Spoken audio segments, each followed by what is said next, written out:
घर के बाहर फट फट फट की जोर से आवाज हुई। सीमा को लगा कि पटाखे फूट रहे हैं।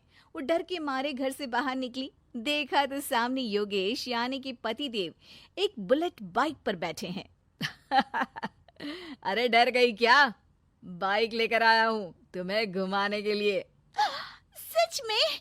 मुझे लगा पटाखे फूट रहे हैं। अरे पटाखे भी फूटेंगे और मिठाई भी बटेगी। माँ को तो बुलाओ।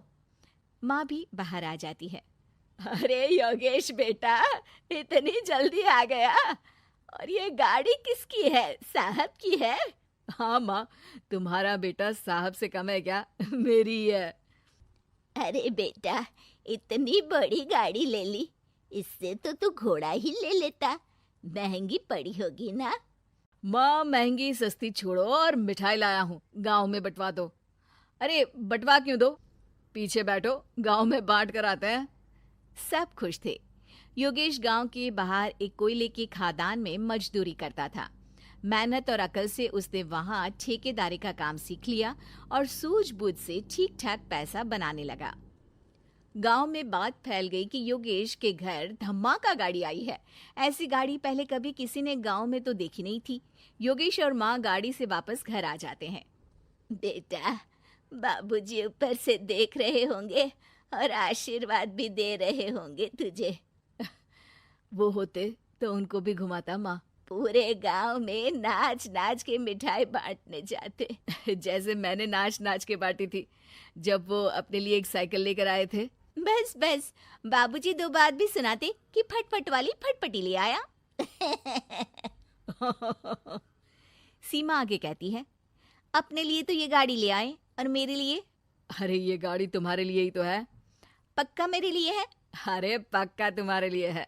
अगली सुबह जब योगेश सो रहा होता है तो उसे बाहर से गाड़ी की आवाज आती है। वो घबरा कर चिल्लाता है, चोर चोर, मेरी गाड़ी ले जा रहा है, चोर चोर। माँ भी जागती है और योगेश के साथ दरवाजे की तरफ भागती है। जैसे ही दोनों बाहर निकलते हैं तो देखते हैं कि सीमा गाड़ी चला रही है। अरे बहू, नाक कटवाओगी क्या? ये क्या कर रही हो? अरे गिर जाओगी, ये क्या कर रही हो तुम? सीमा गाड़ी को रोक कर कहती है, सारे गांव में घुमा लाई, कहीं नहीं गिरी। क्या? सारे गांव में घुमा लाई? अरे लोग क्या कहेंगे बहू? सोचा क्या एक बार? यही कहेंगे कि कितनी अच्छी गाड़ी है। अरे तुम्हारे बारे में। हाँ, कहेंगे ना कि देखो कितनी अच्छी गाड़ी पर बैठी है। बहू गाड़ी रखकर योगेश और सासू माँ के पास जाती है।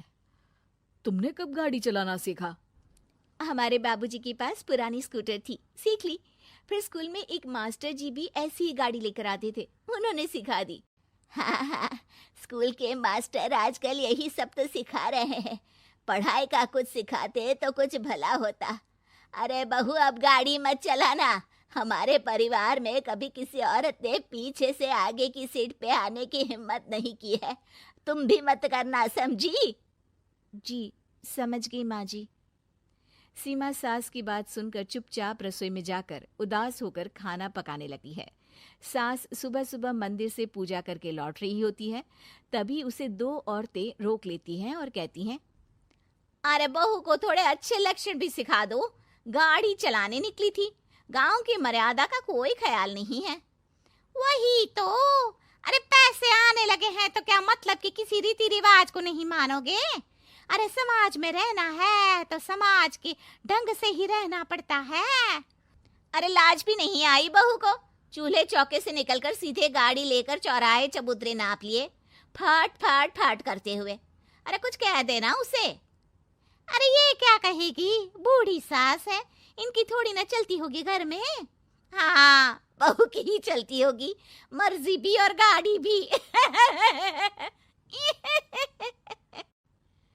सास सब सुनकर घर आती है और बहू को चिल्ला के बुलाती है, अरे नाक कटवा दी सबके सामने गाड़ी चलाकर।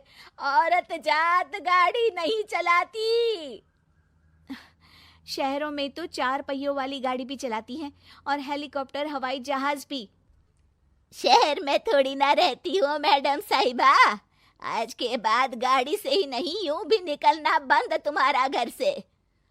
माँ सही कह रही है, कहीं भी जाना हो तो मुझे बता देना, मैं लेके चलूंगा। आज माँ को तुम्हारे कारण कितनी बातें सुननी पड़ी। इतना कहते हुए योगेश वहां से चला जाता है। बारिश की वजह से कारखाने के रोड पर कीचड़ रहता है, इसीलिए योगेश गाड़ी घर रख कर जाता है और किसी से लिफ्ट लेकर कारखाने पहुंचता है ताकि नई गाड़ी गंदी ना हो। लेकिन शाम को इतनी तेज बारिश होती है कि उसे वापस आने का कोई साधन ही नहीं मिलता। बारिश बढ़ती जाती है, रात के 11 बज जाते हैं। रास्ते में एक नदी का ब्रिज है, अगर उस पर पानी आ गया तो योगेश कारखाने में ही फंस जाएगा। पूरी रात भूखे प्यासे बितानी पड़ेगी। घना अंधेरा, बिजली की कड़कड़ाहट और तेज बारिश। राजेश डर भी रहा था, ठंड से कांप भी रहा था। तभी उसे रोड से आती हुई एक रोशनी दिखती है। वो देखता है कि उसके सामने एक बाइक आकर खड़ी हुई है। वो ऊपर वाले को धन्यवाद देकर उस बाइक वाले आदमी की तरफ बढ़ता है, पर पास जाकर देखता है तो भौचक्का रह जाता है। सीमा, तुम यहाँ इतनी बारिश में गाड़ी पर? पहले बैठो तो, नदी ब्रिज पे आ जाएगी तो जाना मुश्किल हो जाएगा। योगेश गाड़ी के पीछे बैठता है। सीमा गाड़ी चला रही है। मैंने तो तुमको पहचाना ही नहीं। गाड़ी की आवाज तो पहचानी होगी ना? अरे पर मुझे नहीं पता था कि तुम आओगी। अच्छा किया कि तुम आ गई। माँ नहीं आने दे रही थी, पर हमेशा पति पत्नी की रक्षा थोड़ी ना करेगा, पत्नी को भी तो करनी चाहिए। योगेश को सुबह अपने किए पर पछतावा होता है। उसकी आंख में आंसू आ गए जो बारिश की बूंदों में बह गए थे। उसके बाद सीमा को सास ने और योगेश ने खुशी खुशी समाज की सीमा लांघने की मंजूरी दे दी। अब वो जहां भी जाती फट फट फट गाड़ी पे ही जाती। इस वीडियो को लाइक करें, हमारे चैनल को सब्सक्राइब कर बेल आइकन जरूर प्रेस करें हमारी न्यू वीडियोस